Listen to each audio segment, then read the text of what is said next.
Hello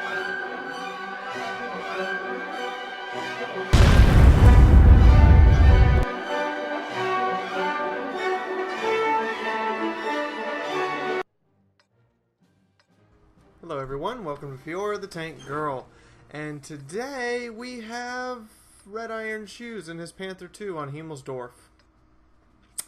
This seems like an unusual place to have a good game with a medium tank, but as proven by the T-54 carry match that you guys saw in the Epic Match of the Week a couple weeks ago, it's entirely possible for a medium tank to have a good match here. And he's not fighting tier 10s, he's fighting other tier 8s. The Panther II does have the advantage of some armor. Not necessarily enough armor to say block an IS-3 gun, but enough armor to say block other medium tanks, maybe block a T-29 occasionally. It can do it. And he has chosen to go up into the castle on the hill. And he's chosen his route because it's actually slightly more efficient. I don't blame you there. Climb that hill.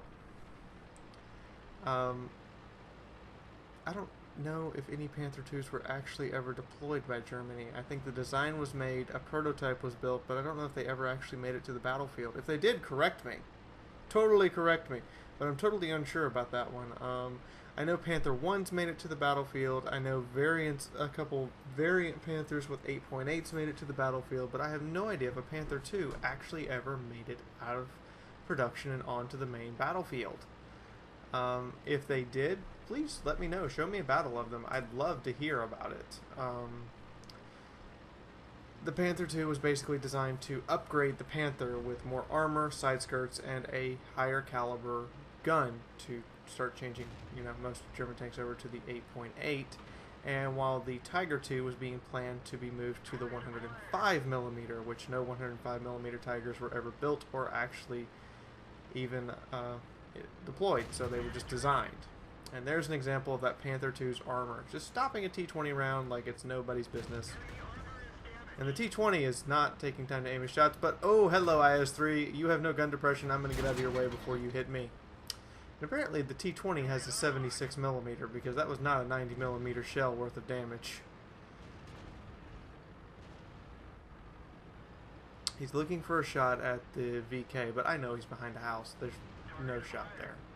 The VK would have to back up and give it to him. Or what's this? Is the VK in the field? He is. Holy crap. I stand corrected. Let's totally just put round after round into this guy. There's nothing moving to engage him. There's nothing moving to counter him. And the VK's misplaced aggression has been punished. Now he's been ammo racked. So let's see if Red Iron realizes it. Yep, he realizes it, uses his repair kit, and the T-20's 76mm gun just isn't enough to hurt the Panther II. And the IS-3 isn't looking. Tag, you're it. Oh look, let's have some more surprise. Hello, buttsex. Goodbye. Oh, 1 hit point! Oh, you lucky IS-3. I'm gonna bump you. Didn't work? Okay, fine, I'll shoot. Good job, Rex Iron Shoes. Good job. I've been calling you the wrong name the whole time.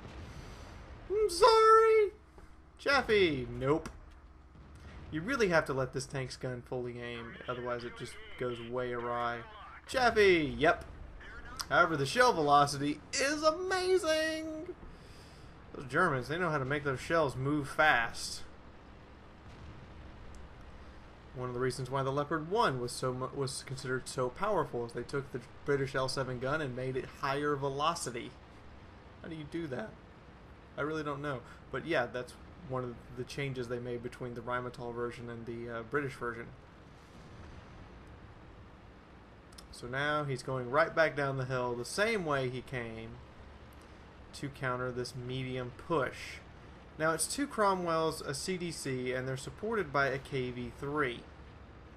The 2 Cromwells could be lethal if they can get beside him, but so long as he keeps them in front of him, I mean, even his lower plate will stop shots from them. The CDC can just look at him, auto-aim, and punch. KV-3 might not want to hit the upper plate or the gun mantlet, but other than that, should just go right in. And the Cromwells did get behind him, shoot him in the ass, and set him on fire, and they are chasing him. So he turns to engage them. And now they can't hurt him. And now he's moving to engage this one. Don't know why he was headed into Tank Alley after that VK. And he secures that kill. Brings him up to his 6th kill, top gunning this thing. He's been set on fire. He's used his fire extinguisher. Again, I recommend you take the auto fire extinguisher, guys. It reduces your chance to catch fire, and it automatically goes off, saving you more credits than it costs. What's this? You're looking the wrong way, prototype? I will gladly haul down from your T-29 friend and shoot you in the back of the head. His base is being capped, so he doesn't have a lot of time. Ooh, 7th kill! Nice job. The prototype heads for cover to avoid his gun. They're still being capped by that KV-3. Ah, right through the commander's cupola. But the T-29 turns his turret around to engage the Pershing behind him and takes one from the Panther II. Should have moved into cover first. Oh, T-29 has fired. He's got a few more seconds before it reloads. Will he get off a shot? Between the gun, the wall, the tank hull, right into the T-29's upper hull, which is notoriously thin-skinned. That IS-3 is having a hell of a lot of trouble with a KV-3. Up, there we go, we got the reset. Now he's realized the prototype has backed himself into a corner intentionally, and that there is an enemy IS-3 who is potentially back there behind him. Either one of those tanks can just literally derp their way straight through the front of his tank. So he's backing up. He's secured his Walter Radley, and now he needs to get his friends here after they've dealt with the KV-3.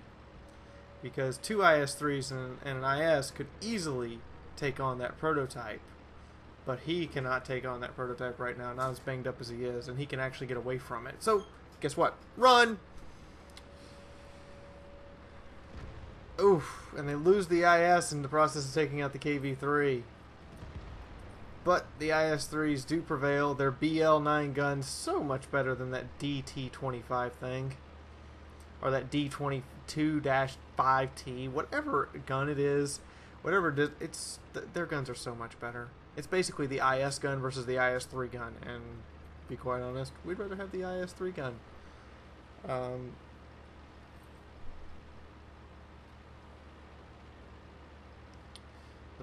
He's now scouting for his friends, trying to locate these 2 enemies.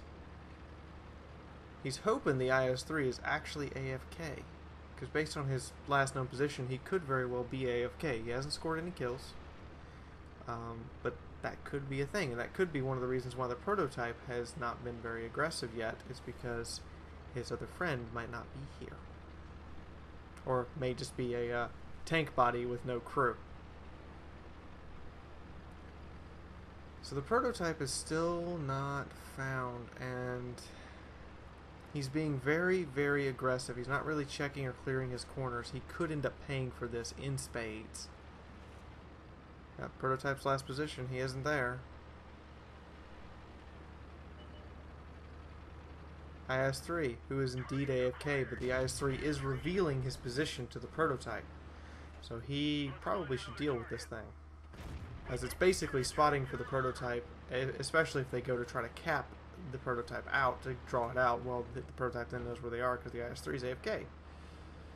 Recognizing this, he puts a couple shots and then gets hidden because he doesn't want that prototype to come out and give him surprise, and there's the prototype. And he just sneaks up and plants it in the side. Knights of the Old Republic, I'm sorry, you've been defeated by Panther. And sure enough, the IS-3 is still AFK. They need to kill it quickly, though, because he could come back at any time. And he and his friends could be destroyed by it. So they're going to just beat on it. Is he going to get... Nope, he is denied a Pool's medal, but he did get 9 kills. So, hope this shows you guys how to play your Panther IIs.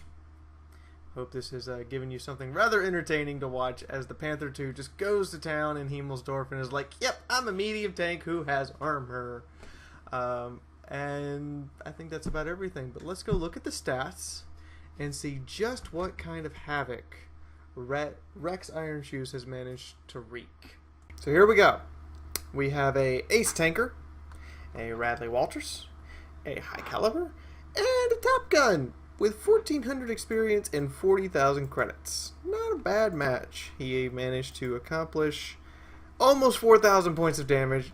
So close to that Pool's Medal, but the IS-3 said no. Of course, the IS-3 had low rolled than he would have his Pool's Medal, so RNG also told him no to the Pool's Medal. That poor AFK IS-3, if you'd just been here for your team. If you'd just been here for your team, you could have turned the tide. 24 shots. This thing is actually really accurate if you let it take the time to aim. He missed one shot, and it was the one shot at the Chaffee he snapshotted. Everything else he fired, direct hits. Couple bounces, fair enough, but you know what? That's pretty damn good. And for a non-premium account, 1,500 XP, take it all day long. 18,000 take-home credits. Yeah, it's a fun little tank. Hope you guys have enjoyed this with the Panther II. We're going to move on to your World of Warships replay, because guess what? It's Sunday, and that means there's 2 replays attached to this, one World of Tanks and one World of Warships. So let's go see what happens to Fiaura on the high seas. Hello everyone, and welcome to World of Warships with me, Fiaura the Tank Girl. So, sorry my voice was a little quiet, just trying to ease you in, because this is a World of Warships replay. These do take a while. And I am in the Tenryu, the Tier 3 Japanese cruiser. And it does come with torpedoes, which I still have no clue how to use. Guess what I'm going to be doing Thursday night? I'm going to be playing World of Warships after the tournament for the Gold League qualifier, which I really am rooting for Checkmate to get into the Gold League qualifier. It'll probably be on World of Wargaming's live stream, so go ahead and go watch. I would live stream it, but my team captains asked me not to live stream league matches. However, I can use replays from them, so you guys will get a replay from the Gold League qualifier in the coming week. I don't know if it'll be up next week or if I'll have to wait till the week after, but in the meantime, we have the Tenryu driving around on New Dawn. I actually really like this map. The variety of islands and the areas for both long and short range engagement really cater to any particular ship and style of play.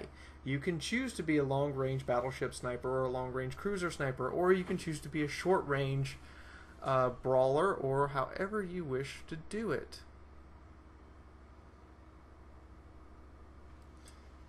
I don't push a catapult into Gondor, PDRGM, but I will walk into Mordor. Not saying I'll walk back out, but I will try to walk in. And again, the defect, of course, with these World of Warships replays is I really don't know what all programming I need to put in them to be able to speed up, slow down, to show you guys the domination numbers, any of that stuff. If somebody does know how to do that, and does know how to get it to show the end stats, I would fully appreciate you telling me. But I can at least deliver the ship. And I'm checking torpedo arcs, and I'm checking... See, I really don't know how these torpedoes work, and I'm still learning how to play... I'll admit it, I'm still really learning how to play this game. I do enjoy it, I do find it fun. I find it a bit slow, as far as pacing goes.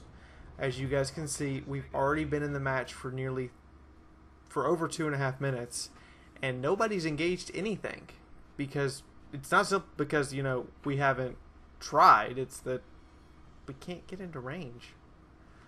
So I'm not really used to the game yet, and I find it slow. So I don't play it a lot, because matches can take 15 plus minutes, and that's an average match.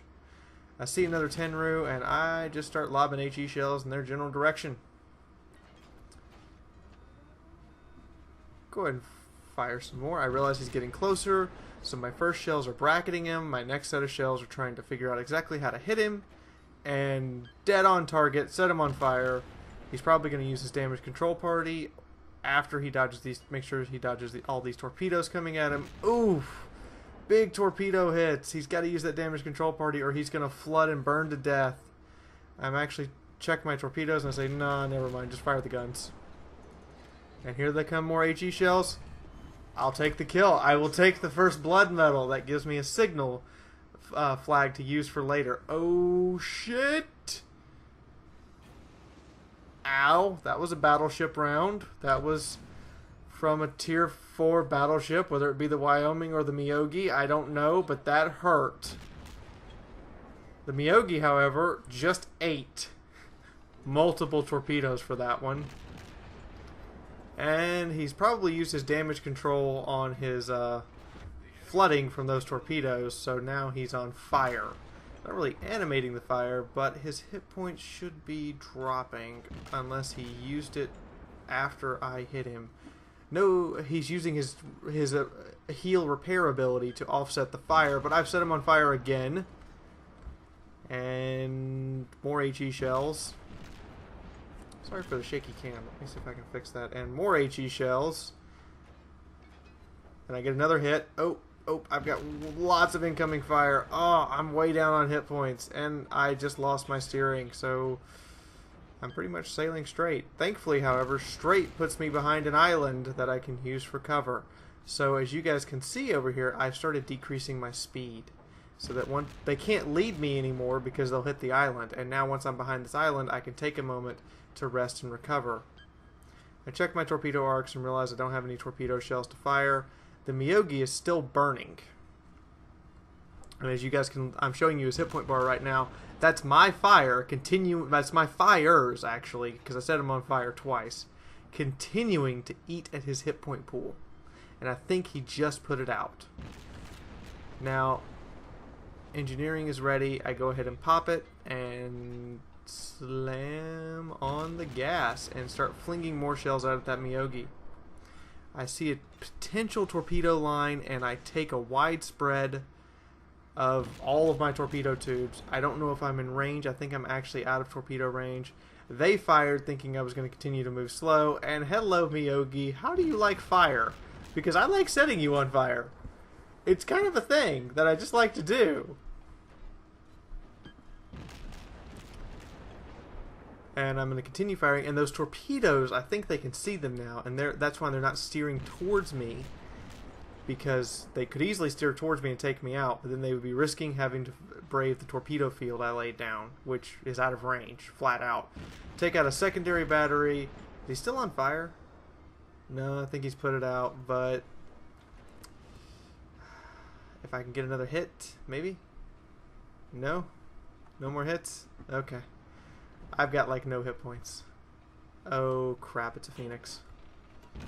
And at this range, I am in trouble. I've set 4 things on fire. I've got my first blood. I go ahead and just throw torpedoes into the water. I'm barely in torpedo range, but if he continues to close with me... Oh shit! Oh, thank you, RNG. Now, he's probably needs to be steering, and I am steering absolutely mercilessly to avoid his shells, because it's not going to take many of them to finish me off. And he just eats all those aircraft torpedoes. He's done. Oh, God, all those torpedoes, and mine are on course, too. And I go, wait a minute. That's a carrier. So I start turning back to come back this way, avoid this island, and I just start lobbing shells at the carrier. Because Mr. Flat Top out there, Mr. Langley, I see opportunity to shoot at you, and we'll take it. If he had dive bombers, he could send them right at me and kill me. But now I've set him on fire. He actually cannot launch aircraft so long as he's burning. And you guys can see the smoke coming off his ship now. As you see me taking aim again, he's on fire so much, and just shell after shell volley is going to be going out at him. Up, he's done. He's sinking. So I've got 31 direct hits, 5 fires, and a kill. Not bad for a little cruiser. Now, I haven't hit with the torpedoes yet. Again, I'm terrible with torpedoes. If anybody has some real advice for how to use torpedoes properly, let me know! I don't understand them! I really don't know how to lead the things. I don't know how to aim them properly. I'm fully admitting this to you guys. I suck with torps. I'm going to be running destroyers Thursday night with my Griniechki and my American destroyer and my Japanese destroyer, and I'm really kind of scared that I'm just going to have a horrible time because I really don't know how to use torpedoes, and I'm really not very good in the destroyers.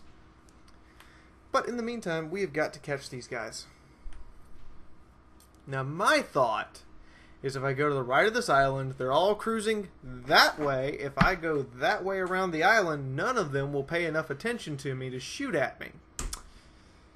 Lo and behold, I'm probably going to be wrong. Because looky, there's 2 aircraft torpedo bomber units moving out from the carrier over there, the Hosho. There's a Kawachi battleship. I'm not sure which way I think he's actually sailing south, or he's backing up. Either way.